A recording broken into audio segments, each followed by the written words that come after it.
Hello students, today we start section 3, summary writing.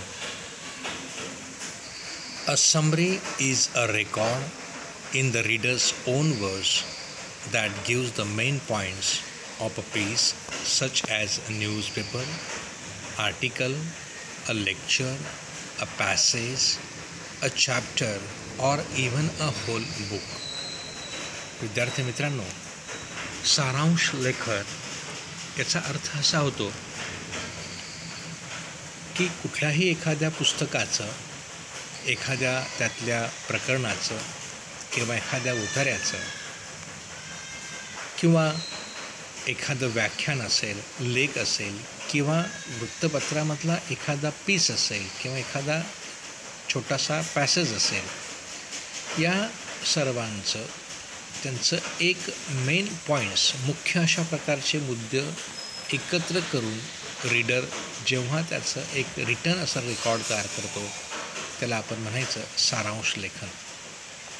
या सारांश लेखनामध्ये सर्वात महत्त्वाची गोष्ट अशी की शब्दमर्यादा ही 1/3 असली पाहिजे. त्यापेक्षा 5-10 शब्द हे कमी किंवा जादा असतील तरी चालत असतात. आपण आता आईस ब्रेकर्स या ॲक्टिव्हिटीकडे आपण जाणार आहोत. काय म्हटलं आहे पहा, discuss in pairs and guess the correct alternative for the following.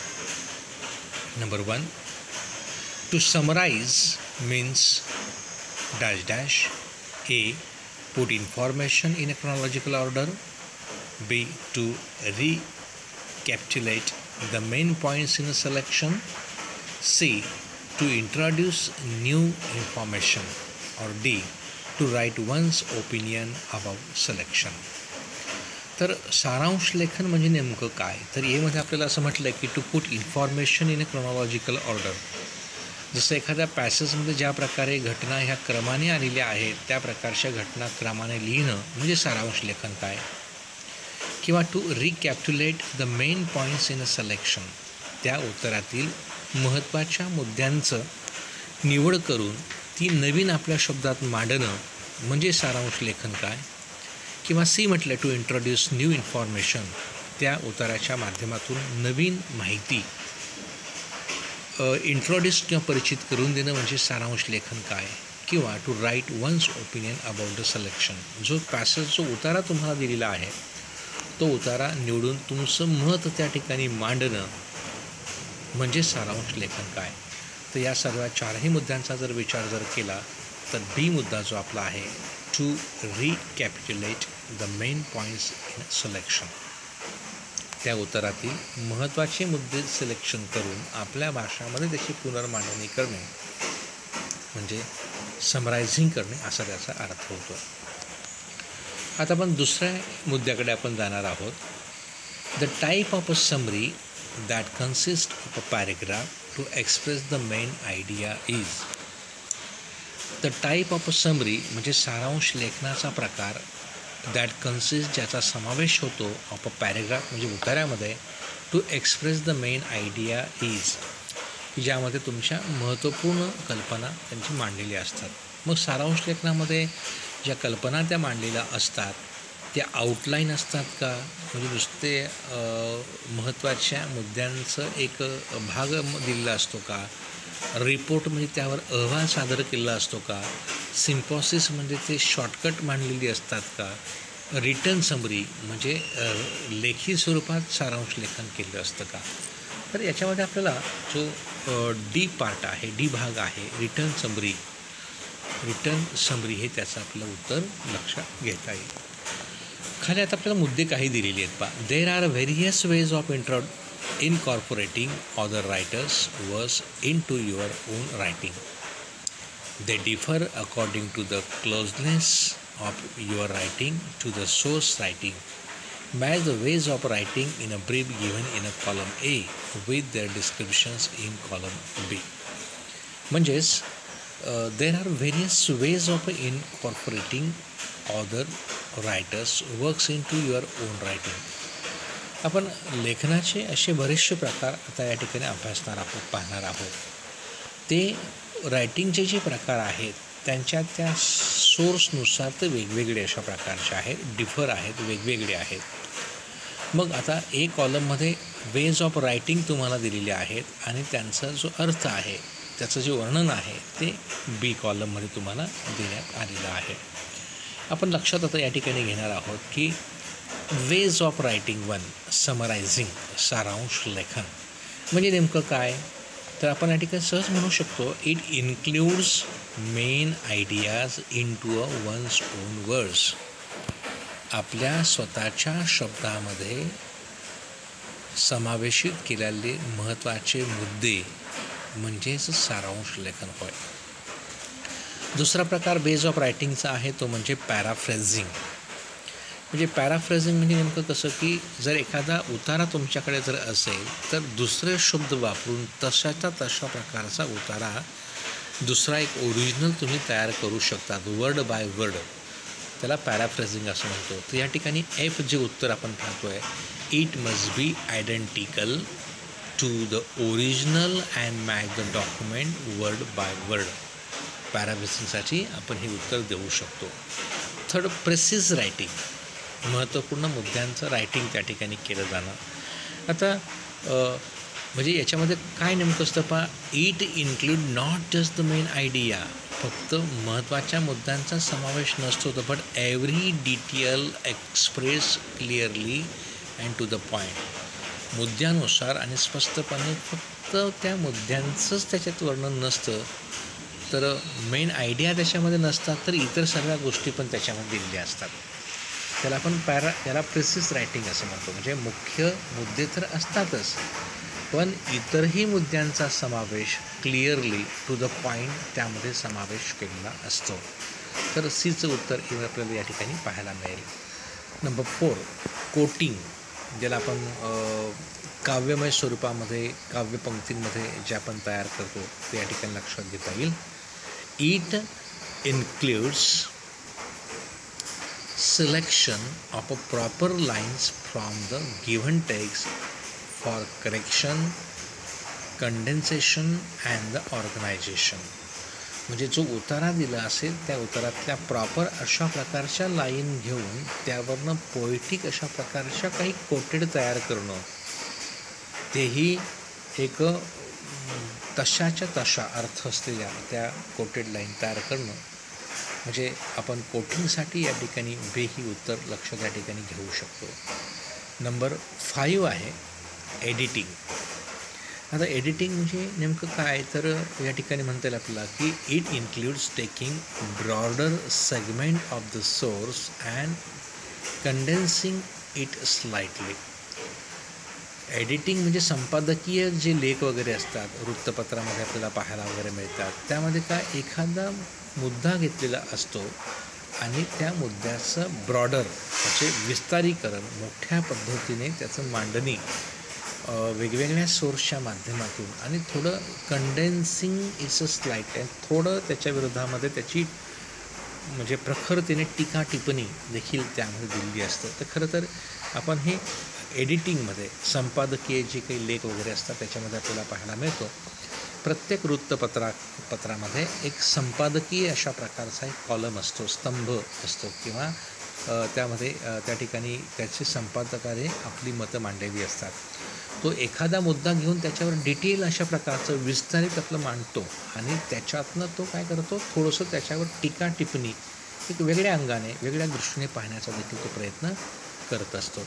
Number 6 आहे पहा घिस्ट रायटिंग. म्हणजे घिस्टचा अर्थ आहे मुद्द्यानुसार ते लिहिणं. म्हणजे पूर्वीला आपल्याला पत्रलेखन असायचं स्टोरी रायटिंग असायची मग ते काय मुद्दे दिलेले असायचे त्या मुद्द्यानुसार ते लिहिलं दिलं जायचं किंवा आपण जंबल ऑर्डरची काही वाक्य दिलेली असायची एखाद्या पाठाच्या घटनाक्रमानुसार किंवा त्या स्टोरीनुसार काही वाक्य दिली असायची ती जंबल ऑर्डरनं दिलेली असायची आणि ती मग आपण ते मुद्दे घिसली म्हणजे त्या ठिकाणी थोडक्यात पॉईंट टू द पॉईंट आपण त्याने मांडत असायचो. तर याच्यामध्ये आपल्या लक्षात घेता येईल it includes the most essential part or the Crick's of the matter. म्हणजे जे तुम्हाला पॅसेजमधलं मटेरियल जे दिलेलं आहे त्या मटेरियलच्या नुसार मुद्द्यानुसार त्याची मांडणी या ठिकाणी ती केली जात असते. तर विद्यार्थी मित्रांनो, अशा पद्धतीने आपण या ठिकाणी वेज ऑफ रायटिंग आणि डिस्क्रिप्शन्स हा भाग या ठिकाणी अभ्यासलेला आहे. आता आपण या ठिकाणी पाहतोय पेज नंबर समरी रायटिंग ही कशा प्रकारची असते आणि ती कशा प्रकारे पूर्ण केली गेली पाहिजे यासाठी एक पॅसेज या ठिकाणी दिलेला आहे. तर हे सर्व पाहण्याच्या अगोदर आपल्याला या ठिकाणी निश्चितच आपण वाचून घेऊया. Brevity is the soul of a wit is one of the countless maximum coined by William Shakespeare. It is relevant to speaking as well as writing. Brevity and concision is the cutting out of the unnecessary words while conveying an idea. थोडक्यात जर आपण असं म्हटलं तर brevity म्हणजे संक्षिप्तता आपण ज्याला म्हणतो is the soul of the wit. म्हणजे थोडक्यात आपण असं म्हणूया की वीट हुशार, ज्याला म्हणूया की चातुर्यवान अशा प्रकारचा व्यक्ती. म्हणजे एखादी गोष्ट संक्षिप्तपणे मांडणं म्हणजे त्या व्यक्तीचं चातुर्य कसं आहे हे या ठिकाणी लक्षात येईल.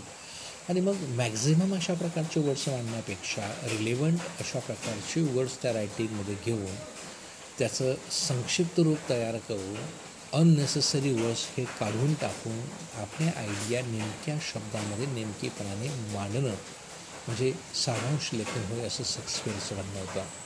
It aims to enhance communication by eliminating redundancy without omitting important information. हे थोडक्यात अयोग्य आणि जादा अशा या सर्व गोष्टींचं ओमिटिंग करणं, टाळणं आणि महत्त्वाची इन्फॉर्मेशन ही गोळा करणं समरीमध्ये घडत असतं. Summary writing is one of its a kind that has been described as one of the elementary principles of writing.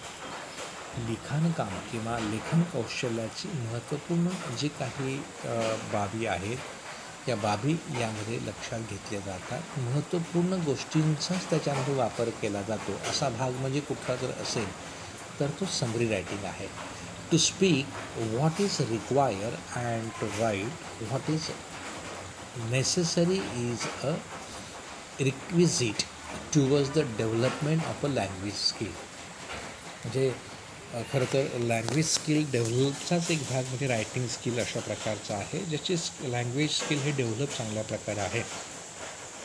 तो मुद्द्यानुसार अतिशय कमीत कमी शब्दांमध्ये त्याची मांडणी छान प्रकारे करू शकतो. It is important to be brief in a written expression. Written एक्सप्रेशनच्या स्वरूपात ते मांडलं जातं. To express in a brief the main points of a written record. एक लेखी स्वरूपात ते मांडलं जातं. त्याचबरोबर is a summary writing skill and that can be develop by practice. आणि सरावाच्या माध्यमातून ते विशेष करून ते मांडलं जातं. Summarising has a definite purpose. सारांश लेखन करणं म्हणजे त्यामागे एक पर्टिक्युलरली हेतू असतो. The purpose of a summary is to give the reader a clear objective picture of the original text. जो उतारा दिला आहे, जे व्याख्यान दिलं आहे किंवा जे पुस्तक आहे किंवा एखादा लेसन दिला असेल, सारांश लेखन म्हणजे त्या ओरिजिनल त्या टेक्स्टचं एक संक्षिप्त अशा प्रकारचं रूप म्हणजे सारांश लेखन आपण त्याला म्हणतो. त्याचं क्लिअर पिक्चर ते असतं शॉर्टकटमध्ये. And most importantly the summary read states only the main points of a text or a lecture without giving the examples or the detail. म्हणजे यामध्ये कुठल्याही प्रकारची जास्त उदाहरणं किंवा सविस्तर अशा प्रकारची मांडणी केली जात नाही. डेट्स दिल्या जात नाही. नंबर ऑफ स्टॅटिस्टिक किंवा त्याच्यामध्ये गणिती काही मुद्दे असतील तर ते त्याच्यामध्ये दिली जात नसतात. म्हणजे थोडक्यात आपण असं म्हणूया की हे जे सारांश लेखन आहे हे मुद्द्यानुसार महत्त्वपूर्ण मुद्द्यांचीच मांडणी केली यामध्ये जात असते. मग डूज ऑफ समरी रायटिंग की आपण समरी रायटिंग करताना काय काय केलं पाहिजे. आपण read and read the passage वाचला पाहिजे आणि तो त्याचं पुनर्वाचन केलं पाहिजे. अंडरस्टँड तो समजून घेतला पाहिजे. रीड द इन्स्ट्रक्शन सूचना काय दिलेल्या आहेत त्या नीट वाचल्या पाहिजेत. Find exactly what you need to summarise. तुम्हाला नेमकं उतारातून समरायझिंग म्हणजे सारांश लेखन जे करायचं आहे ते नेमकं कशाचं करायचं आहे, काय नेमकं करायचं आहे आणि त्याला कशाची आवश्यकता आहे, कुठले शब्द घेतले गेले पाहिजे हे पाहिलं गेलं पाहिजे, ते शोधलं गेलं पाहिजे. Identify the main idea through the process of asking questions. मनातल्या मनात काही असे प्रश्न आपण त्यावेळेस मनात तयार व्हायला पाहिजे आणि त्यानुसार आपण आयडेंटिफाय शोधलं पाहिजे. मेन मुद्दे त्यातले कुठले आहेत, ही प्रोसेसिंग जी आहे ही स्वतःला प्रश्न विचारण्याची, मग हेच बरोबर आहे का, हा मुद्दा होईल का, अशा पद्धतीने ती प्रोसेसिंग तयार करून मनातली मनात प्रोसेसिंग तयार करून आपण ती वाक्य तयार करता आली पाहिजेत. Form short sentences on your own. जी वाक्य त्या उतारातली जशीच्या तशी न घेता ती वाक्य आपल्या स्वतःच्या भाषेत साधी, सोपी आणि सरळ असली पाहिजे. Connect the sentences using the linkers. ती वाक्य छोटी छोटी जी वाक्य तुम्ही तयार केलेली आहेत तुमची स्वतःची त्या उतार्यावरून, ती तुम्हाला काही लिंकर्स म्हणजे दोन वाक्य जोडणारे जे शब्द असतात त्यांना लिंकर्स इथे म्हटलं आहे, त्यांच्या माध्यमातून ते जोडले पाहिजे.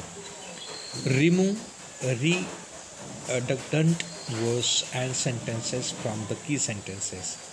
म्हणजे अशा प्रकारचे जे की सेंटेन्सेस आहेत, महत्त्वपूर्ण वाक्य आहेत, खरं तर आपण ते करताना त्यांना पेन्सिलने अधोरेखित केलं पाहिजे. प्रॅक्टिस करत असताना एक्झाममध्ये आपण करू शकत नाही ते, पण घरी प्रॅक्टिस करत असताना त्या उत्तरातली महत्त्वाची की सेंटेन्सेस कुठली आहेत त्याखाली अंडरलाईन करायचं आणि जे जादा आणि नकोशे असे जे शब्द आहेत, जे ओमिटिंग आम्हाला करायचे ते आपण काढून टाकले पाहिजेत. Omit details. जे डिटेल सविस्तर वर्णन एखाद्या मुद्द्यासंदर्भातलं केलं असेल तर ते जास्तीचं ते वर्णन काढून टाकलं पाहिजे. Avoid your on interpretation.